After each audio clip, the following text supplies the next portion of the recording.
जय माई की। माई की एक प्यारी बिटिया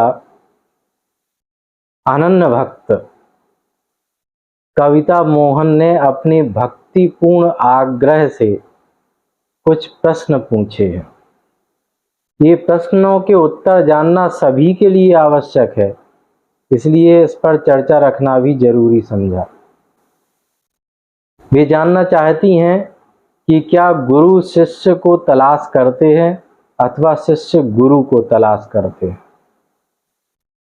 क्या कोई शिष्य इतना ज्ञानी हो सकता है कि वो सद्गुरु को तलाश कर ले? नहीं हो सकता। प्रायः सद्गुरु ही एक शिष्य को तलाश करते हैं, ढूंढते हैं, उसके पास पहुंचते हैं और उस पर अपनी कृपा लुटाते हैं। किंतु प्रारंभ में ऐसा नहीं होता। प्रारंभ में शिष्य को अपने अहंकार को त्याग कर गुरु की शरण में जाना होता है। अब जब उसे गुरु का पता ही नहीं है कि गुरु कैसे होते हैं, तो वो उनकी शरण में कैसे जाएगा? तो उसके लिए शास्त्रों में कुछ प्रमाण दिए गए हैं, कुछ पहचान बताई गई है कि सद्गुरु की पहचान क्या होती है। तो सांख्यायन तंत्र में सद्गुरु के विषय में कहा गया है, वो हम आपको पढ़कर बताते हैं।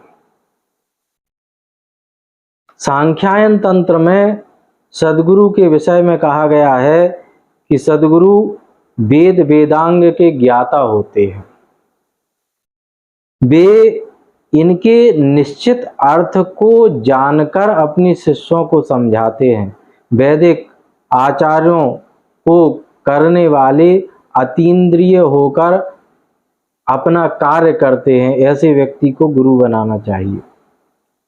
कौलागम के तत्वों में आसक्त रहने वाले हों, ऐसे को अपना गुरु बनाना चाहिए। विविध कौल धर्मों को करने वाले हों, स्वयं भी कौलाचारी हों, ऐसे को अपना गुरु बनाना चाहिए। 8 प्रकार के पासों से मुक्त हों। ये 8 प्रकार के पास कौन से हैं? घृणा, शंका, भय, लज्जा, जुगुप्सा, कुल, शील और वित्त। ये 8 प्रकार के पास हैं जिनसे मनुष्य बंधा रहता है, इनसे उनको मुक्त होना चाहिए। ऐसे ही व्यक्ति को गुरु वरण करना चाहिए जो मंत्र आगम में विशारद हो और जिसने स्वयं भी पुरस्चरण किए हुए हो, मंत्रों का जप साधना पुरस्चरण उन्होंने किए हुए हो, जो सत्यवादी हो, उद्धार और संहार करने में समर्थ हो, वो अपने शिष्य का उद्धार भी करें और उसके दुर्गुणों का संहार भी करें। ये सब में वो समर्थ हों, ऐसे को गुरु बनाना चाहिए। जो प्रस्थान ज्ञान में पारंगत हो, नीति शास्त्र के अर्थ का ज्ञानी हो और जो श्री विद्या के मंत्रों और यंत्रों को जानकर उनकी साधना करता हो, विधिवत उनकी अर्चन करता हो, विधिवत यंत्रार्चन करता हो, साधना करता हो और उस विषय को गंभीरता से जानता भी हो, पहचानता भी हो, ऐसे व्यक्ति को ही गुरु बनाना चाहिए, गुरु ग्रहण करना चाहिए। ऐसा सांख्यायन तंत्र में कहा गया है। अब ऐसा ही नहीं है कि गुरु के ही लक्षण बताए गए हैं, तो ऐसे गुरु को कौन से व्यक्ति देख सकते हैं, समझ सकते हैं, तो वे शिष्यों के भी लक्षण बताए गए हैं। गुरु तो इस तरह के हैं, लेकिन शिष्य में अगर वो योग्यता ही नहीं है कि वो उन्हें देख सके, तो वो योग्यता भी शिष्य की निर्धारित की है तंत्र ने। और वो योग्यता क्या है? वो योग्यता है कि जो अनर्थ वक्ता हो, ऐसे को शिष्य नहीं बनाया जा सकता। ऐसा शिष्य कहलाने योग्य नहीं हो, अनर्थ बातें करता हो, दुर्गुणों से युक्त हो, अपने गुरूर में घमंड में रहता हो, ऐसे को शिष्य नहीं बनाया जा सकता। जो 8 प्रकार के पासों से युक्त हो, अभी जो हमने 8 प्रकार के पास बताए, उनसे अगर शिष्य भी युक्त हो तो वह शिष्य कहलाने योग्य नहीं होता। जो भ्रष्ट आचरण करने वाला हो, जो सेवा न करता हो, ऐसे व्यक्ति को शिष्य नहीं बनाया जा सकता। जो ईर्ष्यालु हो, ईर्ष्या रखता हो, नीति शास्त्र का ज्ञानी ना हो और अविवेकी हो, ऐसे व्यक्ति को शिष्य नहीं बनाना चाहिए। जो श्रद्धा भक्ति से युक्त ना हो, धन और देह से जो सेवा न करता हो, ऐसे व्यक्ति को शिष्य के रूप में स्वीकार नहीं करना चाहिए। ये शिष्य के लिए कहा गया है। ऐसे व्यक्ति शिष्य बनने योग्य नहीं है। अगर किसी व्यक्ति में ये दुर्गुण नहीं है, तभी वो सद्गुरु को पहचान भी सकता है, उनकी शरण भी प्राप्त कर सकता है। ऐसा शास्त्र में कहा गया, ऐसा तंत्र के ग्रंथों में कहा गया। लेकिन आज के समय में कुछ व्यक्ति हमें ऐसे भी मिल जाते हैं, देखने सुनने में आ जाते हैं, सामने आ जाते हैं, जो अधिकांश ये कहते हैं हमने तो अपना पूरा जीवन निकाल दिया, कोई हमें सद्गुरु दिखाई ही नहीं देता। अब उनके अंदर उनकी भाव भक्ति में छुपा हुआ अभिमान सीधा सीधा व्यक्त हो रहा होता है, अहंकार, कि मैं इतना विशेष हूं कि मेरे योग्य कोई गुरु ही मुझे दिखाई नहीं देता। ऐसे व्यक्ति पाखंडियों के द्वारा खूब छले जाते। हम एक छोटा सा उदाहरण रखेंगे। मंदिर में प्रायः बहुत से लोग जाते हैं। कुछ लोग ऐसे भी हमारे पास आते हैं जो कहते हैं हम मंदिर गए और मंदिर में जैसे ही भगवान के माई के दर्शन कर रहे थे, उतने में एक महाराज जी आए और उन्होंने कहा कि आपका तेज तो बहुत ही ज्यादा है, आप में तो विशेष भाव भक्ति हमें नजर आती है, हम किसी के लिए उठकर नहीं आते, आपके लिए उठकर आए हैं, आइए आपको हम ये दे देते हैं, ऐसा पूजा कर देते हैं, ऐसा करा देते हैं, ये बता देते हैं।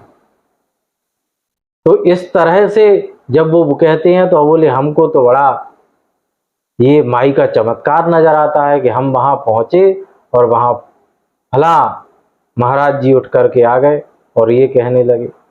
हमें बड़ा आश्चर्य होता है, क्योंकि हम तो देखते रहते हैं कि कुछ महाराज जियों का काम ही यही होता है कि कोई भी आए और उनको लगे कि उससे कुछ प्राप्त हो सकता है तो पहुंच जाते हैं।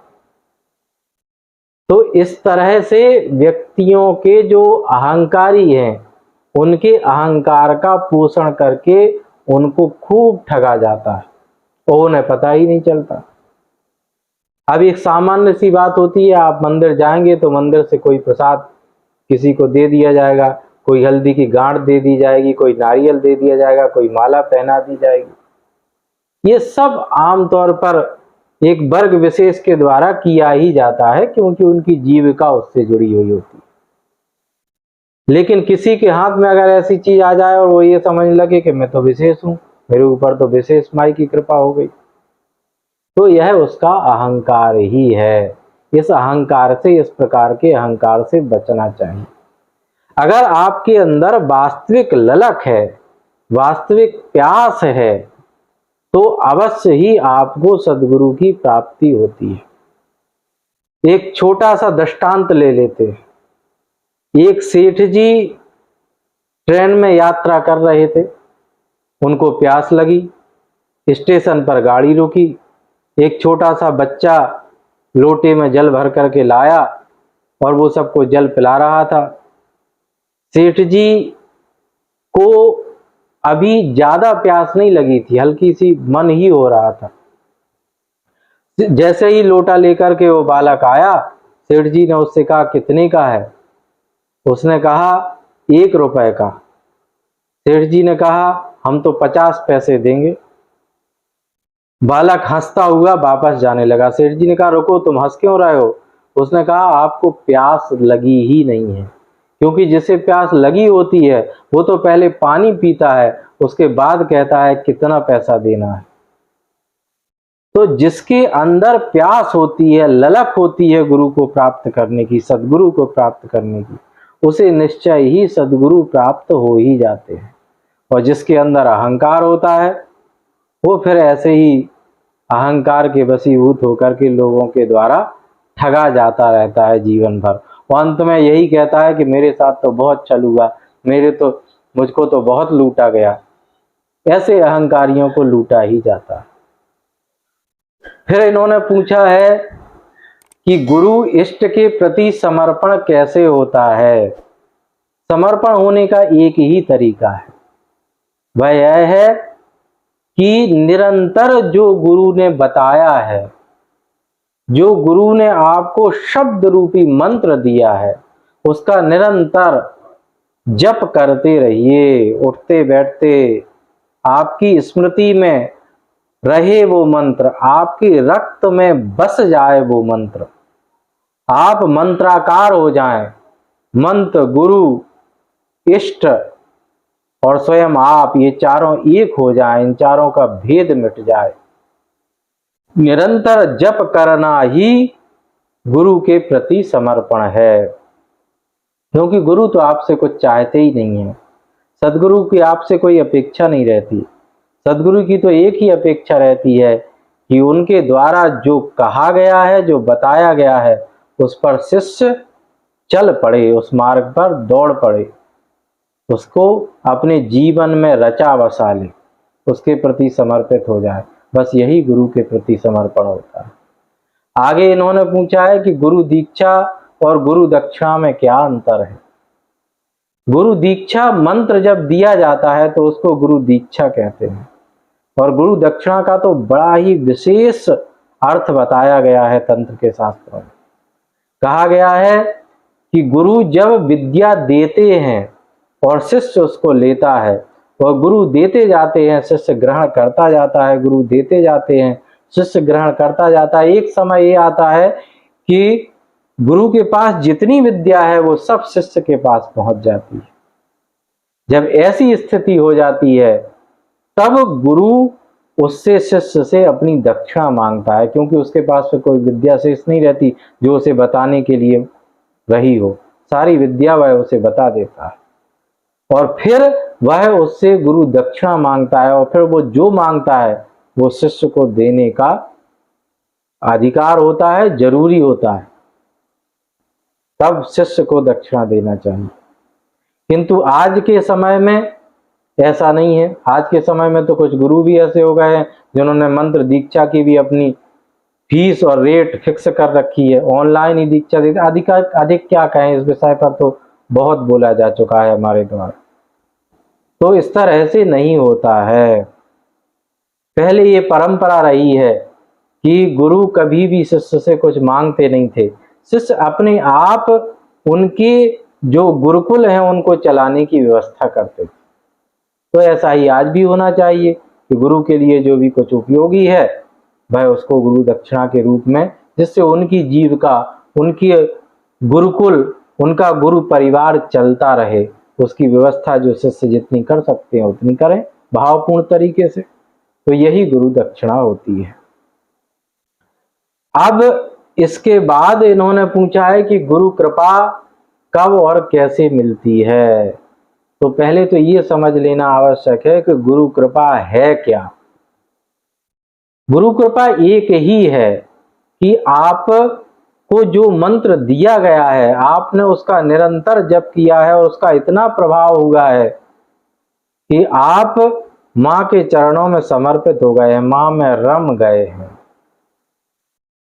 जब माँ में आप रम गए हैं, मंत्र में आप रम गए हैं, मंत्र निरंतर आपके अनवरत अपने आप चलता रहता है, माँ की स्मृति, माँ के चरणों की स्मृति आपको सदा बनी रहती है, उनके प्रति आपकी व्याकुलता मन में बढ़ती जाती है, और फिर एक समय आता है कि आप उनके यथार्थ स्वरूप का दर्शन भी करते हैं। सर्वम देवी मयम जगत, पूरे जगत को भगवती मय देखने लगते हैं। बस यही गुरु कृपा है। ये हो जाए तो समझ लो गुरु कृपा हो गई है, और इसका प्रारंभ भी अगर हो जाए तब भी मान लेना चाहिए कि गुरु कृपा हो गई है। क्योंकि गुरु ने अगर मंत्र दे दिया और आप उसको निरंतर करने लगे तो शब्द डोर गही उतरही पार। शब्द रूपी, मंत्र रूपी डोर को अगर आपने पकड़ रखा है तो आप इस भवसागर से पार हो जाते हैं। आगे इन्होंने पूछा है गुरु शिष्य और गुरु परंपरा को कैसे प्रसन्न किया जा सकता है। गुरु को प्रसन्न करने का, गुरु कृपा को प्राप्त करने का तो हमने मार्ग बता ही दिया। और गुरु परंपरा होती है, जो आपके गुरु हैं वो, उनको स्वगुरु कहते हैं। तो उनके गुरु को परम गुरु, फिर परमेष्ठी गुरु, परात्पर गुरु, परमेष्ठी गुरु, इस तरह से गुरु परंपरा निर्धारित होती है। और गुरु परंपरा का अर्थ ये होता है कि उस परंपरा से जो विद्या चली आ रही है और जो आप तक आई है, और उस विद्या से आपको जो प्राप्त हुआ है, जो गुरु ने आपको दोनों हाथों से भर के दिया है, आप माला माल हो गए हैं, आपको सब कुछ प्राप्त हुआ है, तो उस परंपरा का एक ही दायित्व होता है कि आप भी आगे उसको योग्य व्यक्तियों को ट्रांसफर करें, योग्य व्यक्तियों तक उस मार्ग को पहुंचाएं, उस मार्ग की जो बारीकियां हैं उनको स्वयं समझें और लोगों को समझाएं। तंत्र का मार्ग तो ऐसा है कि इससे बहुत सारे लोग डरते हैं, वास्तविक तंत्र को समझते ही नहीं है, तो उस मार्ग को समझें और लोगों को भी समझाएं, बताएं। बस यही गुरु परंपरा को प्रसन्न करने का एकमात्र कार्य हो सकता है। गुरु को जब साधक आत्मसात कर लेता है, अपने अंदर उतार लेता है, तो फिर उसे गुरु के संबंध में कुछ कहने की जरूरत नहीं रह जाती। ऐसा कोई प्रश्न नहीं रह जाता जिसका उसे उत्तर प्राप्त ना हो। सब कुछ उसको अपने आप अंदर से प्राप्त होने लगता है। जो भी उसके प्रश्न है वो अंदर से बैठे हुए सदगुरुदेव उसको बताने लगते हैं। उसको कोई भी ऐसा प्रश्न नहीं होता उसका जो उसका उत्तर उसे प्राप्त ना हो। जब तक ऐसा नहीं होता तब तक ये मानना चाहिए कि अभी गुरु भक्ति का ऋण शेष है, गुरु ऋण शेष है, गुरु परंपरा का अभी जो दायित्व है वो शेष है। क्योंकि कबीरदास जी ने कहा है कि अब गुरु दिल में देखिया गावन को कछु नाही, कबीरा जब हम गावते तब गुरु जाना नाही। जब वह बोध रूपी तत्व जिसे हम गुरु कहते हैं हमारे अंतःकरण में अमृत बरसाने लगता है, तब फिर गुरु के विषय में कुछ बोलने के लिए शेष नहीं रह जाता। तभी हमारी गुरु परंपरा का दायित्व भी पूरा होता है। फिर हम उसी परंपरा के द्वारा जो निर्धारित कार्य है उसको करने में लग जाते हैं, तन मन धन और जीवन को समर्पित कर देते हैं। बस यही गुरु परंपरा को प्रसन्न करने का एकमात्र साधन, एकमात्र मार्ग हो सकता है। तो इस तरह से इनके इन अद्भुत प्रश्नों की चर्चा हमने आपके सामने रखी। अगर और भी कोई जिज्ञासा आपको है तो आप कमेंट्स में पूछ सकते हैं। जय माई की।